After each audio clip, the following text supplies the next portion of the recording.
Welcome to the Ordinary Marathoner podcast.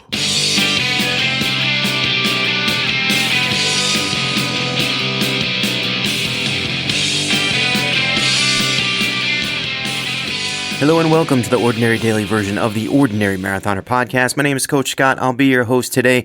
That's right. It's still using the coach. I'm going to get used to that. I don't know how long it's going to take me to get used to it, but I figure if I just keep using it, eventually it'll just catch on, and then it'll be like part of my name. It'll just be, that's who I am, Coach Scott. That's the way it works.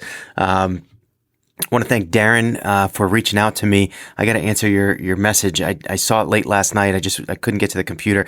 It's been a crazy, weird 24 hours, I think. It took me a long time to record yesterday's podcast. I probably recorded it 5 or 6 times. It was one of those days, and you guys have been with me for a long time. You know how sometimes it's like I record it, and then I didn't like what I said, so I recorded it again. I keep doing it. Yesterday, it took me like 5 or 6 times. I think what it is I just get, I've been doing a daily podcast now since January. Really haven't missed many days. I've been pretty consistent. And I think I just ran out of stuff to say. I hate to say it. Some days I just wake up and I'm like, all right, what am I going to say today? I don't know. But yesterday was one of those days. It took me a while to put these things together. And then what happened was once I had it recorded, I just kind of like moved on, and I never came back to double check that I actually posted it, and I didn't post it. So I posted everything this morning. I posted yesterday's podcast. I posted it to YouTube. So today we're going to do things a little bit differently. I'm going to do the daily podcast. Another thing that happened last night was we weren't able to kind of rope Ben Hinton in. We're going to bring him in just a moment. We're going to have a little chat with him. And we're going to call this a daily podcast. Daily podcast featuring Ben Hinton. I guess he's sort of my co-host today. He doesn't even know it, but we're going to bring him on in just a moment. As always, you can find this in the back episodes of our podcast at our website. It's called ordinarymarathoner.com. Check it out if you get a chance. You can also find it in the aggregators, places like Stitcher, TuneIn, iTunes. If you like the show, hit that subscribe button. Never miss a new episode that way. Most of the shows, if not all, are put on video up on YouTube. You can check out our YouTube channel, Ordinary Marathoner. Hit that subscribe button over there. We are 10 subscribers away from getting our own URL from YouTube, supposedly. I'm kind of looking forward to that, so I can tell you guys go to youtube.com/Ordinary Marathoner. That would be great. Really looking forward to that. Guys, I think I've pretty much finished one of the things I've been working on. I pretty much finished the Ordinary Marathon website, ordinarymarathon.com. Check that out. Tell me if you like it, if you don't like it, what I'm missing, what I should include. Maybe there's something else I should put on there. If there are things that you want on there, by all means, let me know, and I can see what I can do. I'm not the greatest web designer, but I try my best when I can. So check that out. That was just one of the things that was really on my list that I wanted to get done, and I think we did that. If you haven't registered for the Ordinary Marathon, get on there. We have a lot going on. We have a lot of giveaways to come, and if you're gonna wait till the last minute till next year, and March, April, whenever that is, then you're gonna miss out on some of the stuff. So head on over to ordinarymarathon.com. Critique my website as much as you like. Remember, I'm not the greatest web designer. I'm just one guy trying my best. And I think I did pretty good, man. I kind of like it, actually. I kind of like the way it's laid out. I like what we did there. And, it's about time the Ordinary Marathon, the greatest virtual race of all time, had its own website. And there it is now. It is up and running. Check it out and let me know what you think. All right. So what else did we talk about? You can find me on Twitter at OrdMarathoner, O-R-D Marathoner. Follow me there. I'll follow you back. And you can also find us over at the discussion group on Facebook. It's called Ordinary Marathoners. Join the discussion group. You got to add yourself to it. We have to approve you, but we do it right away. You can join the conversation. You can be a lurker. You can do whatever you want over there.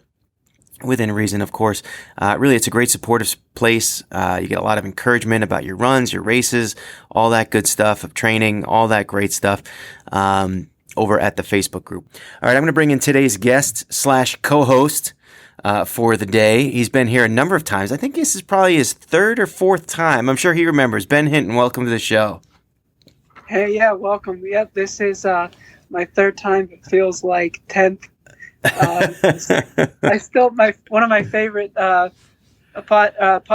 episode you did was a while back in the winter, actually, and I was running a long run by myself really early. It was pretty cold out, and I'm about not even 2 miles in, and I was listening to the podcast, and you had Scott Brizard on, and I'm in the middle, not even the middle, but beginning of my run, and I had a Ben Hinton shout out, so it was cracking me up. So I think I remember that one. I think I remember. Yeah.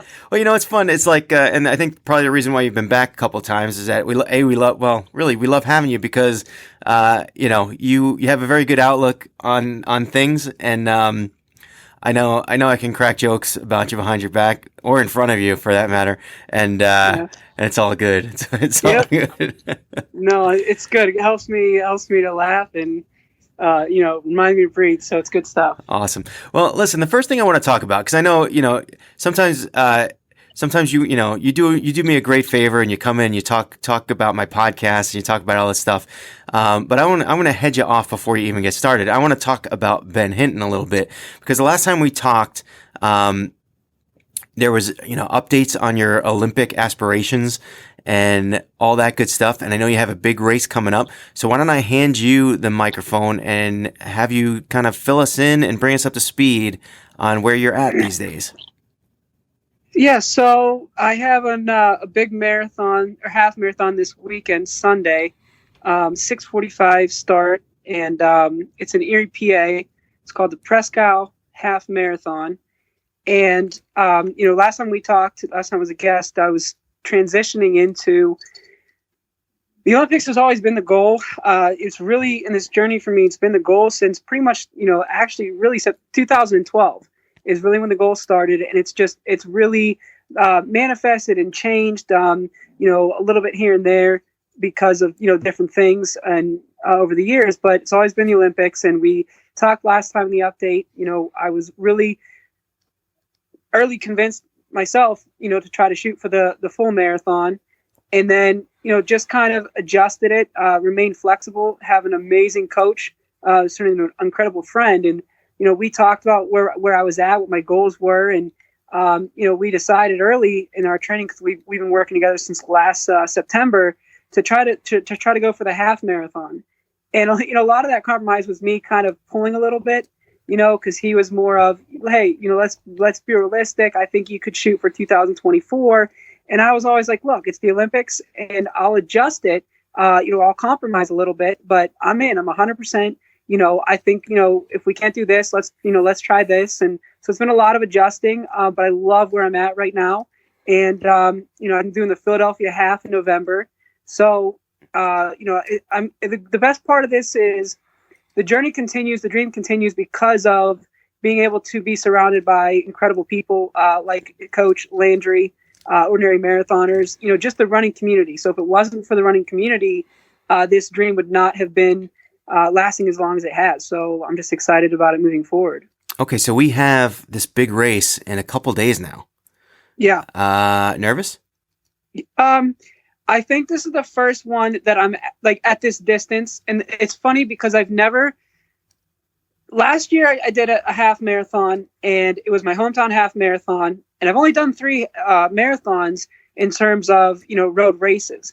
And so the big thing before was I couldn't break in the race. I couldn't break an hour and a half. And once I did, it was like this huge, I don't know if you want to say burden, but, weight lifted off my shoulder. And again, as my journey's continued and I've grown, now this one, it's the first time that my nutrition is a humongous part of the plan going into it, working with an incredible coach who I wasn't before. So training's going well. And then on top of that, it's, racing in life is always about the fear of unknown. And so to have even more things that I'm controlling now, because of my, in terms of with my confidence and also the competence, I feel so relaxed going into it to where there's the times that I want, but I know that I'm going to get the best time I meant to get that day. And then I can kind of keep moving forward. So I'm not nervous for this one, which is kind of surprising to me. So, all right. So we talked now when it comes to the Olympics, now you kind of, I think we sort of glossed over the half marathon. So you were gunning for the half marathon Olympics, which would be this race, right? Yeah. So like I said, originally I wanted to do the full distance, and right, and then you cut it back, to the half. Back to the half. So is this in play on the weekend? Yes. Okay. Yes. So, as long as it's a USA U.S. track and field certified, which I think it is, because this in particular half, I've always done the full version of this race in Erie, PA, and that is a Boston certified course, and it's a downhill course. It's a flat, and so for the full marathon, it's 2 loops. But I mean, it's every year increased in the amount of people that use it for a Boston qualifier. It's been getting sold out for the full. And my running coach and I were like, hey, let's try to do that as my first A race this year. And so it's kind of a win-win situation. I've done this course before in the full. I know what I've done in the half point of a full when I was just pacing myself. And so it's one of those, if I'm going to get a PR, and if I can get the qualifying time, that would be unbelievable. But at the same time, at the getting the PR, I think it's going to be a great assessment of, okay, here's where I'm at now. And now we can chip away, into the Philadelphia half. Gotcha. Because I have until January 19th of 2020. Right. Is the cutoff to be qualified. Yeah. Again, I got to tell you, when you contacted me, or when we talked earlier this week, or maybe it was late last week, I was thinking like, this is a little bit soon. I forgot, because I'm trying to, I try to keep everyone's schedule in mind. Yeah. And I'm like, wow, this is his qualifier. I thought it was a little soon. And so you have this one and you have Philly. Right. And right now, as it stands, Philly is kind of like the big one. Yeah. Now I was just talking to my coach about this a little bit, because we're going to start, getting into some strength and conditioning as well on top of, because we've been putting in some really, really good miles, really good workouts, and I've handled them all. And I not to boast or anything, but I think that because of my will and, really in kind of a way, in some of my potential that I'm still kind of finding, because I've only been running like this and trying this since 2013. So it's like, I'm a runner, but I'm not as experienced a runner as a lot of, other either elite runners or, things like that. So it's kind of a win-win for me there in terms of being in a good position. So with Philly, if I don't qualify for there, but, I'm just close enough, we have one more small window between November and then, beginning of January of, hey, let's just fit this, let's just try to fit this qualifier in. So it's coming quick. It's going to be quick between now and January, but it's nice with where my training's at and focus is that I still kind of have, a little bit more time left. And if I don't qualify, I know I've gotten as good as I can now. Right. And then, we'll just assess from there moving forward from 2020. You got a little visitor behind you, by the way. Yeah. Yeah, I do. That's what happens. My cat makes an appearance every once in a while. Ben's cat is like walking around. I'm not recording this on video, of course, so you guys can't see it, but, well, good thing. And they always put the butt on the screen. Yeah. And it's funny because she doesn't really like people a lot. So she must feel that you have, right. A soft spot for cats. Cat sensitive. She's trying to be a guest, so. Nice. Well, listen, obviously we wish you the best of luck. I've been watching, some of you've been posting some of your workouts, and, I look at like every once in a while I see the pace like with a 5 handle. I'm like, wow, he's pushing it here. He's doing some really good work. So, obviously we wish you the best of luck with this week. I don't know. It's a crazy journey for you. Sometimes I feel like, were there any stumbling blocks, between, say, the last time we spoke and this weekend? I feel like there was at one point, maybe a while back, a few months ago, where you were just derailed a little bit and, maybe were you back in the hospital again? I apologize if I'm just trying to, what it is, again, my brain is such where, you could post, I could be thinking about the first time you were on the podcast when we were talking about your brain, injury and, so am I wrong? Was there a stumbling block between the last time we spoke and today? So yeah, there was a stumbling block, and it's kind of funny. I kind of don't even remember all of it as well. Part of that is the memory issues from well, you have an excuse at least. Yeah. Well, it's funny because I try not to use it as an excuse, but I love to, like you said, joking around and making a light of a situation, just to understand that adversity. One of my outlooks is your adversity is someone else's blessing, and I think for me for that there'll be times where I'll use a little bit of humor with my adversity because it kind of helps with the blessing, and so there's times. So real quick, I can't hear out of my left ear. and from the traumatic brain injury.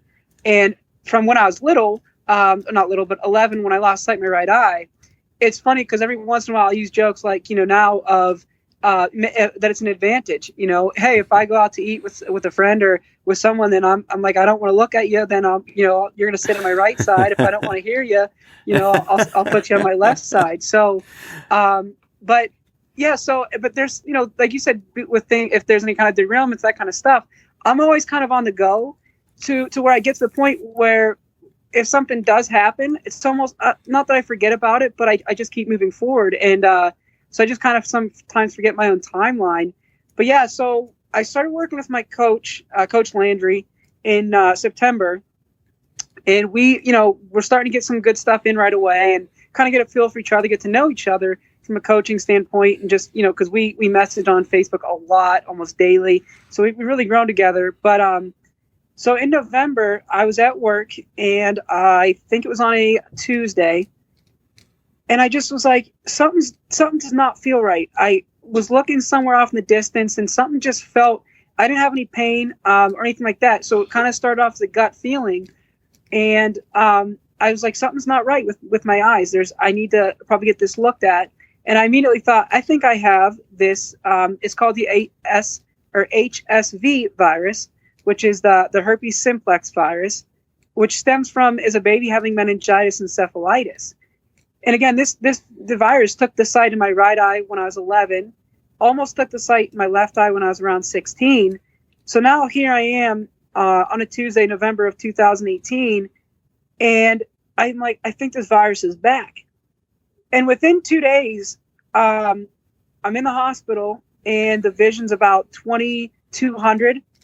And so if I didn't have that gut feeling, if I didn't have the previous experience of this virus, years ago, getting the right treatment and all that stuff it wouldn't have happened. So, so from November until pretty much, the beginning of the year, there was a point for 21 days where I was like housebound.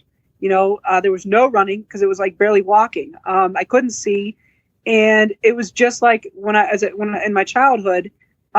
And the virus, not only does it take the vision, but the amount of pain and the intensity of it and how quickly it happens. I mean, again, I didn't feel pain at first, but then by the time I was in the hospital that Thursday, it was really painful, and they started throwing the kitchen sink out of it. And so we did a lot of treatment within, 2.5 months. And so, yeah, I was down for a while. Well, yeah. I was down, but I wasn't, because through this journey, my faith has really grown as well. And so I was bored. I was kind of down a little bit here and there, but I used it for time to do things like personal development with audiobooks, and kind of reflect on things.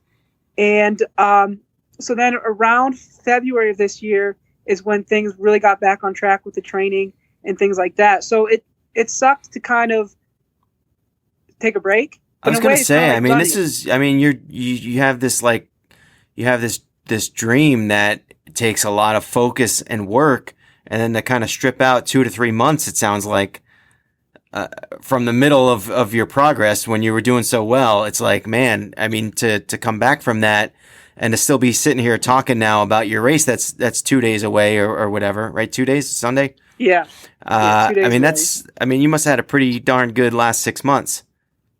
Yeah, because once we got back to things in February, one of the kind of, again, one's adversity is someone else's blessing. That's one of the main focal points for me. And so having that how much time off, where it wasn't chosen, because it could be an injury of a broken leg or a foot or, something else that doesn't have to be, a virus like mine, but something that's going to give you some downtime. When you return, the nice perspective it can give you is the blessing that every run is, the blessing every training session is, and so it really helped focus. If you don't panic, it helped me focus of that every run has a purpose, every week has a purpose, the whole plan has a purpose, and so I was really able to get back and be efficient because one, having a coach. If I didn't have a coach at this point, and this happened to me, I wouldn't be where I'm at. So that's again why I emphasize this journey that I've been blessed with your friendship and Scott Prezard's and all these people. We were talking about you the other day, by the way, in case. That's awesome. But so I was still okay. I have my medal. And that's one of the. Oh, that is awesome. That's great. I have mine that I've ran with a couple times, and but I've had a good training since then because again, I've just been able to focus and stay on task, and every run's been efficient because it's been something that on purpose. So you're never going to waste the workout when you know that time not was wasted, but you had downtime. Yeah, I think I think all along too, as you've been going through it all. I know you post a lot on Facebook Live and stuff like that, and always a positive message from you, no matter what sort of adversity you face. And I think that's one of the reasons why we continue to have you on the show all the time. And obviously, I'm blessed to have your friendship as well. And every once in a while, I don't hear from you for a month or so, and then you check in. And I'm really appreciative that you do. Because I like I said, my brain is always scattered and all over the place. But yeah, so I have the medal and I have the bib from your virtual race. Yes. And so why don't we talk a little bit about sort of the cause and the stuff that you were doing with Frassard and all that, since we were talking about you the other day. Yeah, so and Scott is an amazing guy, and forever home running is unbelievable. And like you said, with checking in and kind of being out of touch a little bit, there's sometimes this process where. And this just happened to me recently where I do get tunnel vision. And I think a lot of elite athletes or a lot of people that are, do well in their field, they get tunnel vision with their work. And so they don't check in with people, and there's a difference between a priority and a obsession. And so for me, I do get so focused that when I don't check in, training is probably going well at that point. But at the same time, I got to keep myself in check with reality so I don't get lost with, what I'm trying to do. So originally we were going to do the Be Encouraged Every Day 5K, or not 5K, but just similar to yours races, the 10-day ordinary marathoner race. And I was going to do with Scott, we were going to do a 7-day Be Encouraged Every Day virtual run where it was simply, to be positive and keep each other accountable in the running community.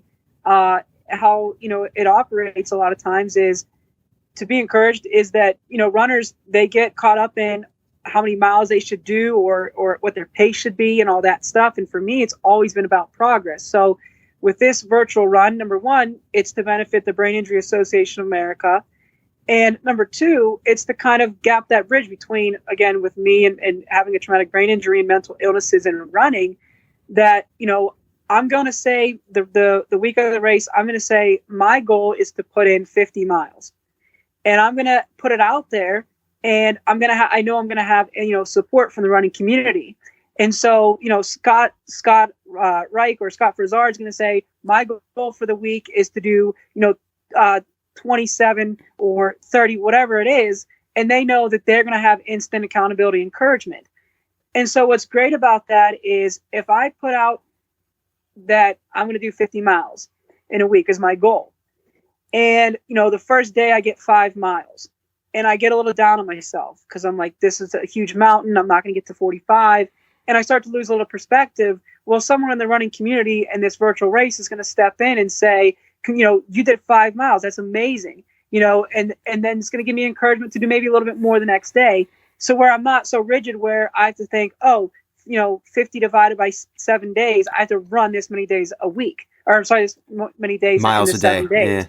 Yeah. So it's all about encouragement, and really, it's about what I call step it up, because, and not even just the running community, but in our society, and this is how I was when I was homebound for almost, I think 2 months, my steps, in a day, because I was housebound, was atrocious. I mean, I'm so active. I'm so used to being active, but not everybody is. And so I felt the brunt end of that, of not being active, of not being able to move around, not even just run, but move around. And a lot of Americans in our society, the average is not good enough. The average is like 2 to 5,000 steps in a day. Wow. So I'm hoping a movement like this and step it up. I'm at 1,752 right now. Yeah, and I mean, it's I still just got time. It's awful. noon. I still got time. Yeah, well, and you know what? No, but you're also tapering. I know. I have like I have to you do a take run later stuff. too, so I'll be okay. Yeah, yeah. So I mean, yours is good. You got plenty of time the rest of the day. But for me, it's just helping people to move. And so to take action. So with this kind of race, after the 7 days are up, hopefully someone's kind of got a little bit of a motivation, a little bit of a new habit of, again, step it up. You don't have to run. You don't have to do certain races or events, but to step it up is going to get your average of steps up per day from September until the end of the year. Is going to really, really benefit your health, not only now but in the long run. So it's just all about encouragement and having fun.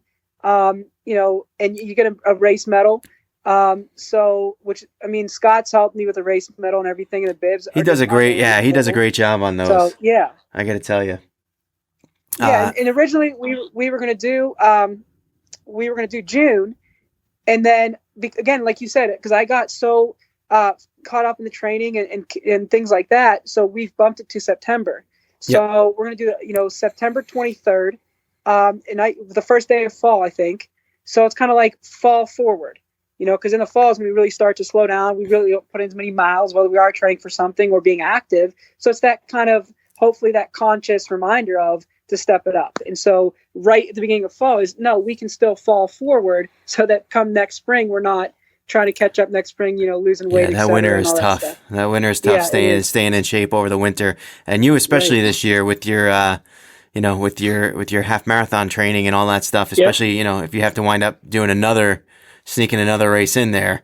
Right. Yeah. I don't know, man. So what is the time goal again? That it's like a 105 or no, it's like 110. 104. And the interesting thing about the half is there's not an A and a B time, like there's no, as far as I understand from the full, that there's an A and a B in terms of a time, or if you win an event. So like if you win an event and it's certified, you're automatically qualified to do the qualifiers. When's the qualifier? The qualifier is I know I have it written down. So the qualifiers are in, I almost want to say February of 2020. And I, for some reason, I'm thinking February 27th. The deadline is January 19th. And then I believe that the qualifiers are, and if I remember correctly, they're in Georgia, Atlanta this year. That sounds familiar. I think I probably asked you the same question last time. Yeah, and I think that's right. And again, this is why I got to write everything down. But well, you don't have to look forward until you have to focus on the race ahead, right? You have to focus on the on getting that time, and then you worry about the logistics of it all later on. I think after you hit that qualification. Yeah. But obviously, we'll all be rooting for you. And so now your PR going into this race was, and you seem very confident. You're blowing through whatever your PR is on this weekend. And I think the reason I'm confident is because, again, when I look back at this journey and what I've been through and what I've accomplished, there were so many, because I had back in 2014, I did a 5K a week after I had a loop recorder put in my chest. And when the loop recorder is put in, it's similar to a pacemaker, but not quite. And I talked to the doctor and I said, look, this is, can I still do a 5K next weekend? And he said, yeah. And I told myself, okay. And it helps me to focus and kind of not get over having a traumatic brain injury, but remind me that I'm more than a traumatic brain injury. And, I said to myself, okay, going to this 5K, I want to get a certain time because of where the situation I'm at, a loop recorder being put in, all that kind of stuff. And it was funny because I said a certain time, and then I was relaxed. I felt good. I went and did the race when I did, and I beat my thinking by 4 minutes. Wow! And so for 5K, very significant. Very significant margin. Yeah, and I've always been, and I've really been reflecting lately on the amount of time that I've done between the full marathons and my races, which I've done more fulls, but also the progress in my half. And in the half marathon, the first one I did was 2 hours and 10 minutes. And I've done between a 129 and 131 the next 2 times. So I've always been able to get my time down. But this one, again, having a coach for the first time, in this journey and being so on point with my nutrition, I just feel so much more relaxed going into this. And it's also, too, because of my reflection, especially lately, I think my times could have been a little bit better in the past. One, having a coach, but two, it's to the point now where I didn't know what I didn't know. And before, whether it was in the half distance or the full distance, I kind of always sabotaged myself because I pushed myself, during taper week. I pushed myself. You mentioned that yesterday. I think you were on you did your Facebook Live actually. Was it yesterday or the day before? And I watched it, and I remember you saying that. It kind of rings a bell for me too. Like, sometimes you just overdo it in training, and then you wind up killing yourself for the race. Yeah, and so you and I forget who it is. There was a famous psychologist that said, that there's really no there's really no accidents. So when people fail, they're not failing on accident. For some reason, they are failing on purpose. And for me personally, I've learned, I felt that, I always wanted to succeed, but I had that small, little nugget of fear of failure. So, and either, again, especially that full marathon, I would get to mile 20, mile 22 at an unbelievable pace. And then ironically or consistently, mile 22, the wheels would fall off. Now, I know you're going to hit a wall in the marathon, but it was a little bit more than that. It was that subconscious thing. And so, this one, I because of my tapering week, because of the workouts that I've been doing and the quality of them, that's why my confidence is at, I think I can get the time I want, because I haven't ran myself into the ground moving in. And I can also see that with the work I've done with my coach, I have hit some incredible workouts. And like, I just did a tempo workout this week that I nailed it, and I didn't feel like I overdid it. Yeah. So my just awareness is so much better. And so being more at peace heading into a race where it just feels like another run or really another part of the overall plan just really is helpful. So I really am looking forward to, that time frame I think I can get. So how are you attacking this race? Do you have are you going to be monitoring your paces? Are you just going to kind of stay within yourself and try to figure it out as you go? What's is the plan to try to hit certain marks so that you can get to that qualifying time, or is it more like just run your best race and let the chips fall where they may?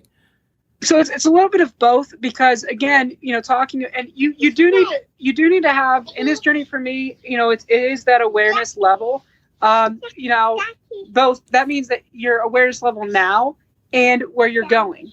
Hold on, baby, one second. So, trust me, 2 girls in the house. Hey, welcome to the show. And she's so excited about the beach, and she's been trying to pack for the beach for like 3 months. Yeah, so, you guys going today? No, we're not even going until next weekend. Oh, okay. But of course, she doesn't understand that, talking about awareness and all that, but awareness of time. So, but for this race, I've gotten to the point in my training, especially thanks to my coach, who I really cannot give enough credit and gratitude to. This race, I have in my head, more so than on my watch, I have all of the internal clocks of what my paces are. So, for instance, I have, my warm-up pace, my 10K pace, my 5K pace, my strong effort. And so knowing what those are, knowing when I've hit them, how I've hit them in workouts, to qualify in this for the 104 would be absolutely fantastic. And I think at some point in this race, because of the course it's downhill, there's that small chance of, if I'm feeling really, really good, I'm really going to go after it. But again, the number one goal is to finish, because if I don't finish this race, that's a huge, huge hit to everything. So you want to be able to finish. And so realistically for me, the first 10K of this race, I'm going to use a specific pace. And I have a gel that I'm going to use, the Morton gels. And I'm going to use that at a certain point. And that way, the back half of this race, I can really start to pick up that pace because of the paces I'm used to, in the splits I'm used to, in taking time off. If I get to that first 10K and I get that gel to fuel up, I think that I can put in a really good time. And it's nice because I've never gone into a race. I've never had the internal clock going into a race. It was always just, effort, go. Where now there's just so much more, again, work smarter, not harder. There's so much more efficient strategy into it. And having a coach, the benefit of that is going from, I knew I couldn't continue this journey and be successful being both the runner and the coach. So for me to have a runner, a coach, and I'm just the runner now, it's an unbelievable difference. And so the vision, I can visualize things so much better now, and I'm so much more confident. So, and there's a humidity coming in, or not humidity, but heat wave coming in, humidity. Yeah. So that's going to factor in too. So, again, if I don't even hit the mark I want to hit, but I gave the best effort in this race, and I'll be able to see that and tell that based on how I feel and based on, looking on the watch and stuff like that, then I can live with that. And I can continue to make progress, because the whole journey is progress over perfection. Yeah. You don't want to be in that heat too long, so you should run faster. Yes, yeah, that's how you, and also, it's funny because when this journey first started, and a lot of people have this issue with runners and triathletes, where when they first start this journey, they have an identity crisis. They go to a race, they're at the starting line, and that's what stops a lot of people. And there, again, I mentioned this in some Facebook Lives. It's, you're either running to the finish line, or you're running from the starting line. And so a lot of times new runners, and sometimes not even new runners, but if there's just a new race or new distance, they get to the starting line, all of a sudden, they're like, oh, I'm not a runner. I didn't lose enough weight. That sounds familiar. I shouldn't be wearing. You were listening to my podcast? No, I do. Yeah. I do get to listen to it. And because I love it. I was telling you the other day, there's so many times where I'll listen to it, and, your podcast, you don't come on and you do talk about training. You do talk about different things, but the value added is the life value. You don't come on and you don't say you have to do this, this, and this, and this. And, it fits me well because I'm trying not to focus solely on running, because I'm more than that. I'm a husband, I'm a father, I'm a friend. So it's a huge priority of mine. But so to have resources of that reminder of, like, you're more than just a runner or just this and that. And with your podcast, it fits that, because you talk about your goals, you talk about, your times, your ups and your downs, but you also share that intimate part of your life, your family, and, all this other stuff. So the human connection of it is just perfect. You could go out and you could find, a training program or a book or a podcast that's just so strict and is so triathlete life or a running life. But yours is more than that. And that's what I love about it. I connect with it. So, you'll go off sometimes on tangents a little bit, but they're perfect because they just fit. And I was telling you, I loved it when you were like, me and Stephanie were talking the other day, and she said, "Oh, you didn't mention that on the podcast, did you?" And then you got on the podcast, and I was cracking up because you're talking to the podcast, and you're like, "So what does that mean?" I'm going to tell you what she said not to. I just thought that was hilarious, but that's just so authentic. She brought that up the other day because she's sometimes behind on her podcasts, and then she'll take a trip to New York and she'll listen to a bunch of them at once. And because when I talked to her about that story first, and she said, "Don't tell that story on the podcast." I was like, "Ooh, all right." Yeah. And then I told it the very next day, and yeah, so she didn't know that I told it for like a couple of weeks, and then she's like, "You told that?" Then she came back at me. I thought that was hilarious. Well, I got to tell you, so not that it's and it wasn't a political story or anything. It's more like these days, it's like everything. There's a PC, aspect of every story. And it's like, you got to be careful. You don't want anyone to like, oh, listen, look at what that guy said. And, but then you got to be real to a certain extent too, and right. It's like, and I think also when you talk through and to recap a little bit, if you guys didn't hear the episode, the story was about me being on an airplane, and then, I was paying up for a seat to be in the aisle. And it turned out that the guy in the middle, was, let's just say he was just oversized. And there's a lot of ways to attack that situation. And honestly, Ben, I mean, when I was telling the story, I kind of I channeled your sort of outlook a little bit, because, I mean, there's two ways people handle that story. And it's either, you huff and puff and get angry and get aggravated at the person, get aggravated at the airline because you don't have enough room in the chair. Or, you look at the guy who was a great guy and we talked for a long time, and you realize that this situation just kind of sucks. But it's no one's fault, and we're just going to deal with it as adults and with a good attitude. And I did actually, when I was telling that story, and I was like, I thought about the way you kind of approach things, and I think you would have approached it the same way, right? I mean, you wouldn't have. Yeah. There's not. I mean, and I think also when you're in the running community, there's a great portion of the running community that either they're still sitting on the couch waiting to take that first step, or they're just taking those first step, and they are overweight and they are big, and that's one of their aspirations, is to lose weight. Or, he doesn't want to be that guy that, you have to look at on the plane and go, oh my God, I'm sitting next to him. Nobody wants that. It's a horrible way to live. It's a horrible way to think and be treated. So, you kind of have to be adult, and not that, you kind of look at it more of as a positive. Hey, this is the situation that we're in. Not my fault, not your fault. Let's move on. Let's just kind of laugh it off. And I think that's better for everybody.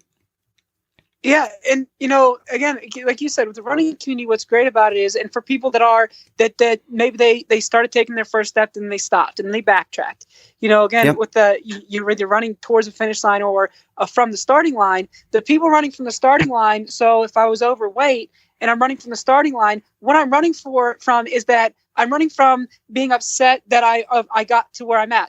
I blame myself for being overweight. Have all these issues that I'm taking with me from the starting line. And so what ends up happening is I end up going back to them because I'm closer to the starting line than the finish line. So the goal is, especially with the running community, is, and what I love about it, it's love your neighbor as thyself. And that's what the running community does. And so we want to teach people, and that's, with my journey, I want to teach people that the Olympics is great. And that is a passion of mine. And I heard on another podcast recently, a personal development podcast, that passion is for yourself, purpose is for others. And so I'm trying to use running and my passion of running and just focus on that passion and letting that become a platform and letting that become a bigger purpose. So with someone that's trying to lose weight, listening to this podcast or your everyday podcast, the reason it's so great is because you're not trying to run to lose weight. People want to lose weight, but that there's got to be more of a why than that. Yep. You need to be running because you're going to enjoy running. Maybe you won't enjoy it the first time, and maybe you won't always enjoy running. However, when it becomes a habit, for me personally, like whatever workouts are, speed workouts or whatever, or temperature-wise, treadmill-wise, it does not matter. I love every single workout because I love running. So we don't want people to get in that mindset, that trick really of thinking, I want to run to lose weight. Well, that's just icing on the cake, no pun intended, for someone that wants to watch their weight, et cetera, about icing on the cake. But it is icing on the cake because you're going to love yourself. Because if you don't love yourself, and if you think you're overweight, you're not going to love yourself if you end up losing weight. Or you've probably yo-yoed. You probably lost the weight and you still didn't love yourself, or whatever, whatever, I don't say issues, but whatever things were going on. So it's teaching them to love the run. It's the achievement. I think, and on the one end of the story, I think a lot of people, when they haven't been runners, and maybe they're sitting on the couch and maybe they're overweight and maybe they're thinking about doing it, you can start running. I think it's legit to start running, thinking that you're going to lose weight, and just check it out and try it out. I think once there's a switch somewhere that it becomes less about losing weight and more about, wow, I ran my first mile since high school, or wow, I ran my first 5K. I've never done a 5K, or hey, I did a 5K 15 years ago, and I'm gonna try to do another one. Like I think it's about time, and it's that achievement that. At all levels, and it doesn't have to be your next best thing. It can be, hey, I did this 10 years ago, or I want to get back to where I was, or I want to, and it's the journey. Obviously, I hate that word, but it's the experience while training, and all the time that you have, to put into something that then yields results, and that makes you feel good and gives you kind of like that warm and fuzzy feeling on the inside. And I think that's kind of what you're talking about, and then that working towards bettering yourself and then achieving your goals. I think it's all part of it. And I think you do a great job vocalizing that in what you do. And obviously the positivity that you put forward, I think, is incredible. I think I kind of have to wrap things up here a little bit. Yeah. This time went by so fast. I just looked down. I'm like, wow. It does. But let me ask you this: was there anything here that we missed? Is there anything we didn't touch on? I know you mentioned something on Facebook yesterday that I kind of laughed at you and said, "Whose show is this anyway?" But I didn't know. I think it was like you were fueling on fruit snacks or something. Yeah, no, it was kind of a joke because I remember in the past, because you in your the Everyday podcast, talked about, and I mean, same thing with me, and really any runners is, they're trying to have certain time goals, that kind of stuff. But with nutrition, and it is so tricky. I mean, literally, I'm getting better at it, but I've really started to use nutrition with the nutritionist since the beginning of end of May 31st, and the first week or so, and every now and then still, but it's like it almost feels like it's more than the running, I mean, because it's literally training. It's literally a science. And so I was just joking around because this is the first run I've had going into something where I've been tracking all my nutrition and doing it like ridiculously well since I started. Because even on July 4th of July, and I tracked stuff, and the nutritionist, she was like, "You tracked on the 4th of July, good for you."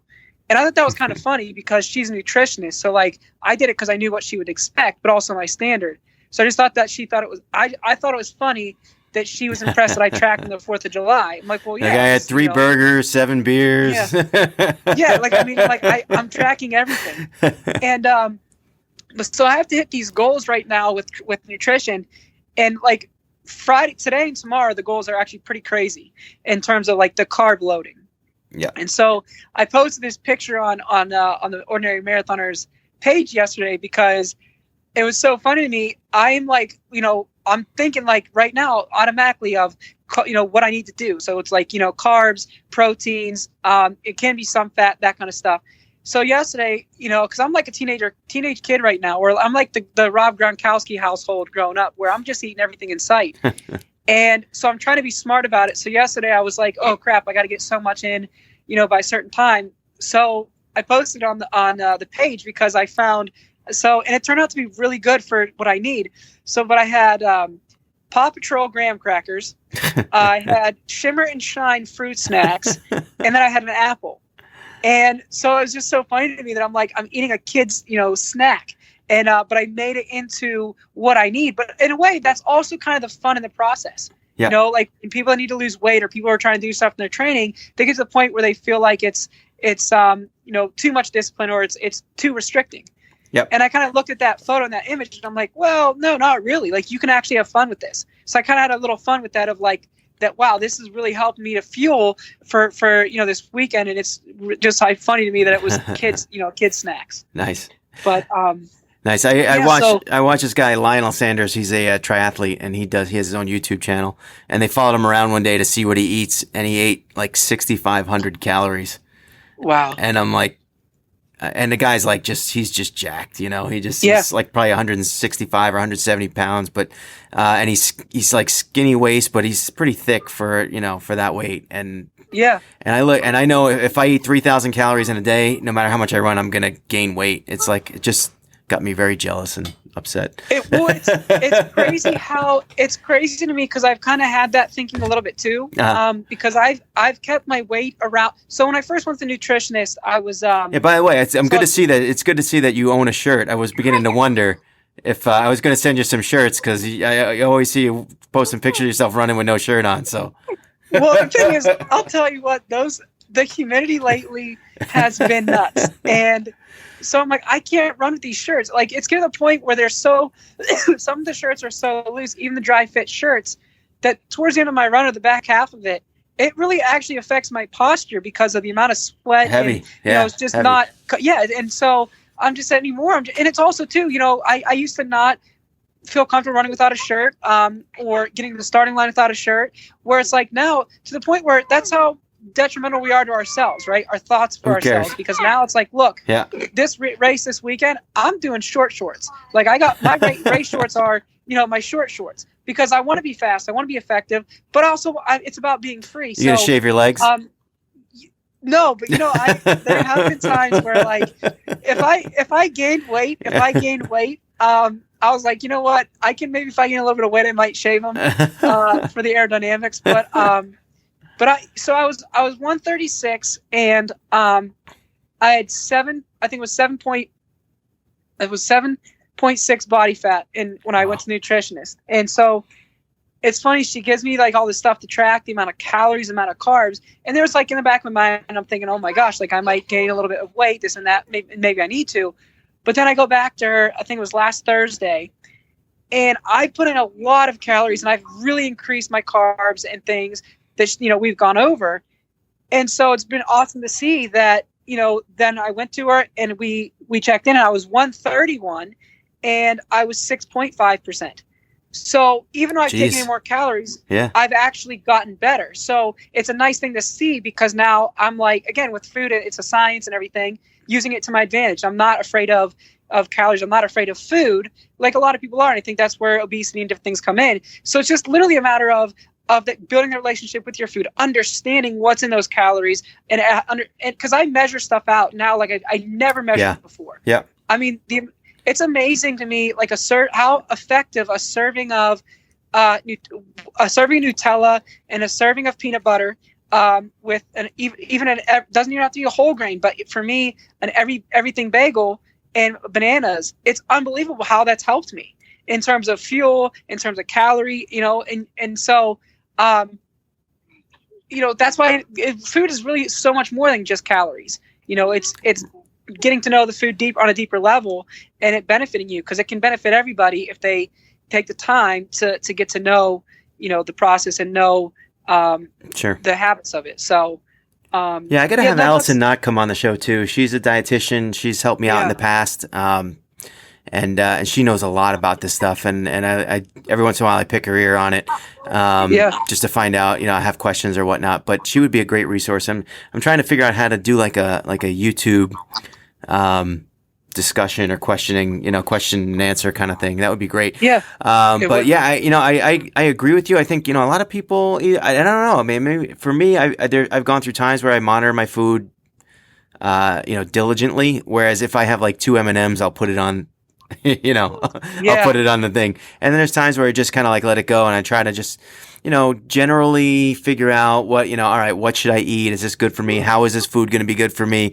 And sometimes I know, like, this beer is probably not good, but I'm going to have it. That kind of thing. It's one of those things. I do think it's a, you go through phases with food, as far as I do, and sometimes I pay attention to it and sometimes I don't. It sounds like you're into, like, you're using it as that in triathlon. They refer to it as the fourth discipline, because it's like swim, bike, run, and nutrition. So it's good. I think it's especially in your situation where you're, where you're gunning for an Olympic, chance at the Olympics. You need all the advantages you can get. I'll say one thing, real quick before I forget, and as a reminder to the whole process, the training and the eating. And why I'm personally enjoying the whole process right now is I've gotten to the point where I've decided, again, bringing on nutrition, bringing on a coach, and continue to train, is making sure I've written down, I think other people need to write down too, specific things, and they have to either write it down and then they have to remind themselves of it. I say every single day, I write it in my posts every single day, be encouraged every day. And so one of those things for me to be encouraged every day is, and this goes with food or with a bad race or a bad workout, is this: remind yourself that you're going to be guilt-free. Because what ends up happening is, with whether it is training or it is nutrition, the minute that we get into it, what really scares us, there's the fear of unknown, but I think another part of that is guilt. The minute that we start feeling guilt, that is that association of punishment. And so now we start eating less, or we eat more. We do too much or too little because of guilt. So going into the situation, you're going to make mistakes with your nutrition. You're going to make mistakes with running. But again, I can have a bad day, but don't have a bad month, a bad week, bad month, bad year. Yeah. Definitely a good point. Make sure you are guilt-free. Enjoy. You have to enjoy the process. You don't like the word journey, so we'll say enjoy the process. You have to enjoy the process because we're going into training or going to nutrition, expecting perfection. Like, we think perfection is losing 20 pounds or whatever that ideal goal, this and that, whatever. We have to get out of that habit. It's about being encouraged every day. It's about being guilt-free. and it's about progress over perfection. And if you can do that, it's going to not end up perfect, but it's going to feel perfect, Right. Because looking back at it, you're going to enjoy it so much more. You're gonna see improvement. You're gonna Right. be better for it in the end. I totally agree. Right. And with that, I'm gonna call it a day for now. If you're cool with that. Sounds good. Uh, Yeah, absolutely. Listen, I want to thank you for coming on, Ben. We wish Yes. you. I'm telling you, got a lot of people rooting for you. Thank you. Wish you the best of luck over the weekend with your race. We'll be anxiously awaiting the results, and a lot of people got your back. So go out there and give it everything you got. All right, buddy. Take care. Don't forget to subscribe to the podcast and join the group as well.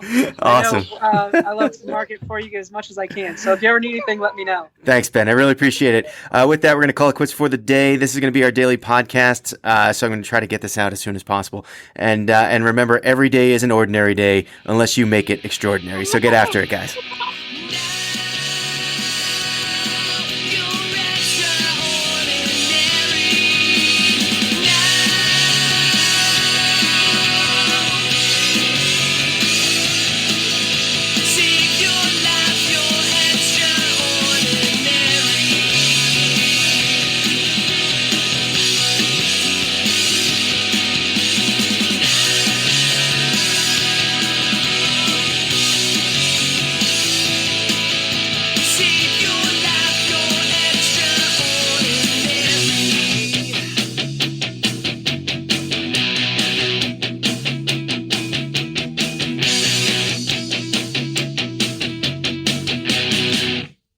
Remember to like our video and subscribe to our channel.